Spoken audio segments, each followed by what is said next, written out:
नमस्कार साथियों, T4 teacher के YouTube चैनल पर आप सभी का हार्दिक स्वागत है। आज के इस वीडियो में हम सामान्य हिंदी जो कि शिक्षक भर्ती परीक्षा 2024 से संबंधित है, इस वीडियो में हम सामान्य हिंदी के 15 महत्वपूर्ण प्रश्नों को हल करेंगे और यह सामान्य हिंदी का पार्ट नंबर 51 है। तो चलिए बिना किसी देरी के आज के इस वीडियो को शुरू करते हैं। यह वीडियो सीटेट परीक्षा, मध्य प्रदेश शिक्षक भर्ती वर्ग 2 और वर्ग 3 के लिए महत्वपूर्ण है, इसलिए वीडियो को पूरा देखिए। वीडियो अगर पसंद आता है तो वीडियो को लाइक कर दीजिएगा। अपने बाकी सभी साथियों तक इस वीडियो को ज्यादा से ज्यादा शेयर करिए और चैनल पर नए हो तो चैनल को सब्सक्राइब करके बेल आइकॉन को ऑल पर सिलेक्ट कर लीजिए ताकि इस प्रकार के नए वीडियो आपको मिल सके और आप अच्छी तैयारी करके अपने सिलेक्शन को कंप्लीट कर सके। चलिए प्रश्न संख्या 1 की ओर बढ़ते हैं। पहला प्रश्न है, उस शब्द को क्या कहते हैं जो किसी शब्द से पूर्व लगकर उस शब्द का अर्थ बदल देता है। यहाँ पर हमको बताना है उस शब्द को क्या कहा जाता है जो किसी शब्द से आगे लगकर उसका अर्थ बदल देता है। तो उसको प्रत्यय कहा जाएगा, उपसर्ग कहा जाएगा, लिंग कहा जाएगा या फिर समास कहा जाएगा।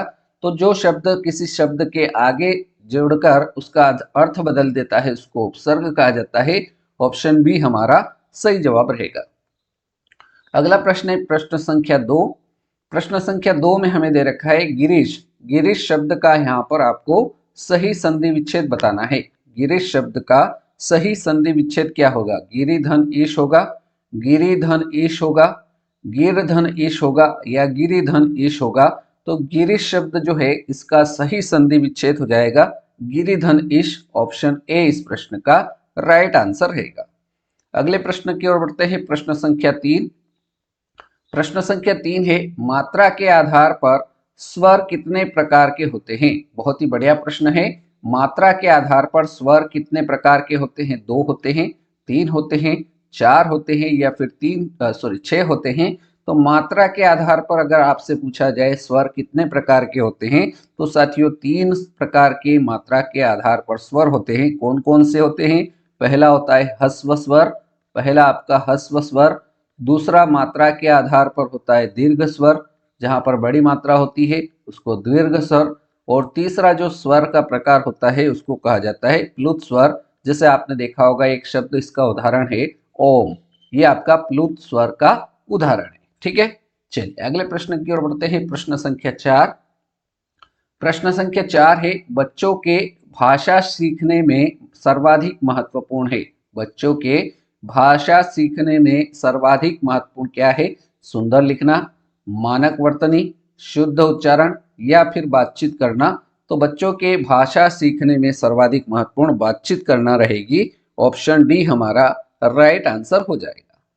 अगले प्रश्न की ओर बढ़ते हैं। प्रश्न संख्या 5। उसके पहले यदि आपने वीडियो को लाइक नहीं किया तो लाइक कर दीजिए, शेयर कर दीजिए अपने सभी साथियों तक और चैनल पर नए हो तो चैनल को सब्सक्राइब कर लीजिए। प्रश्न संख्या 5 है, पढ़ने का अर्थ है। पढ़ने का अर्थ क्या होगा? शब्दों को पढ़ना, वर्णमाला का ज्ञान होना तो उसको पढ़ने का अर्थ कहा जाएगा। पढ़कर समझना ये पढ़ने का अर्थ है, या फिर वाक्यों को पढ़ना यह पढ़ने का अर्थ है।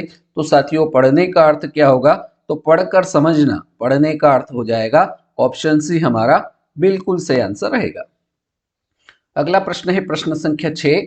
अतीत के चलचित्र, अतीत के चलचित्र नामक निबंध के निबंधकार कौन है? अतीत के चलचित्र नामक निबंध के निबंधकार कौन है? सूर्यकांत त्रिपाठी निराला है, जयशंकर प्रसाद है, महादेवी वर्मा है या फिर सुमित्रा नंदन पंत है। तो साथियों याद रखना है अतीत के चलचित्र नामक निबंध के निबंधकार महादेवी वर्मा है। ऑप्शन सी हमारा बिल्कुल राइट आंसर रहेगा। अगला प्रश्न है प्रश्न संख्या 7।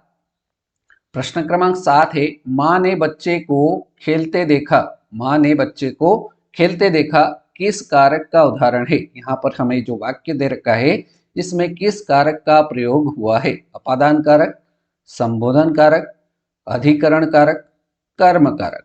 तो माँ ने बच्चे को खेलते देखा, इसमें जो कारक होगा साथियों कर्म कारक हो जाएगा। ऑप्शन डी राइट आंसर रहेगा। अगला प्रश्न है प्रश्न संख्या 8। निम्न में विशेषण शब्द है। यहाँ पर 4 विकल्प दे रखे हैं, इनमें से कौन सा शब्द विशेषण शब्द है? सुलेख, आकर्षक, हास्य, हव्य या पुरुष। तो इन चारों में विशेषण शब्द क्या हो जाएगा? आकर्षण शब्द यह आपका विशेषण शब्द होगा। विकल्प बी हमारे इस प्रश्न का बिल्कुल राइट आंसर रहेगा। अगले प्रश्न की ओर बढ़ते हैं। प्रश्न संख्या 9, बाल चित्रण में कौन सा कवि श्रेष्ठ है? बाल चित्रण में सर्वश्रेष्ठ कवि कौन है? सूरदास है, मीराबाई, रस खान या फिर कबीरदास? तो साथियों याद रखना है, बाल चित्रण में कौन सा कवि श्रेष्ठ है? सो सूरदास जो है यह बाल चित्रण में श्रेष्ठ कवि है। ऑप्शन ए हमारे इस प्रश्न संख्या 9 का बिल्कुल सही उत्तर रहेगा। अगला है प्रश्न संख्या 10, थाली का बैंगन, थाली का बैंगन से क्या अभिप्राय है? अधिक चिकना, सिद्धांतहीन व्यक्ति, गोल मटोल या फिर चौड़ा होना? तो साथियों थाली का बैंगन इससे अभिप्राय हो जाएगा सिद्धांतहीन व्यक्ति। ऑप्शन बी हमारे इस प्रश्न का राइट आंसर हो जाएगा। अगला है, हिंदी में कृत प्रत्ययों की संख्या कितनी है? हिंदी में कृत प्रत्ययों की संख्या बताना है। 22 है, 24, 26 या 28? तो हिंदी में कृत प्रत्ययों की जो संख्या है वो 28 है। विकल्प डी हमारे इस प्रश्न का बिल्कुल राइट आंसर रहेगा। चलिए आगे बढ़ते हैं साथियों प्रश्न संख्या 12 की ओर। प्रश्न संख्या 12 है, निशाकर निशाचर शब्द युग्म का सही अर्थ है। निशाकर और निशाचर दो शब्द युग्म हमारे पास में है, इनका सही अर्थ क्या होगा? तो याद रखना है साथियों, निशाकर का अर्थ क्या हो जाएगा? चंद्रमा हो जाएगा। निशाकर का अर्थ चंद्रमा रहेगा। और निशाचर, निशाचर का अर्थ होगा राक्षस। तो आपको देखना है कौन से विकल्प में चंद्रमा और राक्षस शब्द युग्म है। तो विकल्प सी में यहाँ पर चंद्रमा और राक्षस है। तो निशाकर का अर्थ होगा चंद्रमा और निशाचर का अर्थ क्या होता है? राक्षस होता है। तो विकल्प सी हमारे इस प्रश्न का राइट आंसर रहेगा। अगला प्रश्न है प्रश्न संख्या 13, कायर शब्द की भाववाचक संज्ञा है। यहाँ पर हमारे पास शब्द दे रखा है कायर, और इस कायर शब्द की भाववाचक संज्ञा बताना है। अकायरता, कायरत्व, कायरपन या फिर कायरता? तो कायर शब्द की भाववाचक संज्ञा कायरता हो जाएगी। विकल्प डी हमारे इस प्रश्न का राइट आंसर रहेगा। चलिए आगे बढ़ते हैं साथियों प्रश्न संख्या 14 की ओर। प्रश्न संख्या 14 है, सुई का तत्सम रूप क्या है? सुई शब्द है, इसका तत्सम रूप बताना है। सुई शब्द का तत्सम रूप क्या होगा? सूची होगा, सुज्जा होगा, सूची होगा या फिर सलाई होगा? तो सुई शब्द का तत्सम रूप सूची हो जाएगा।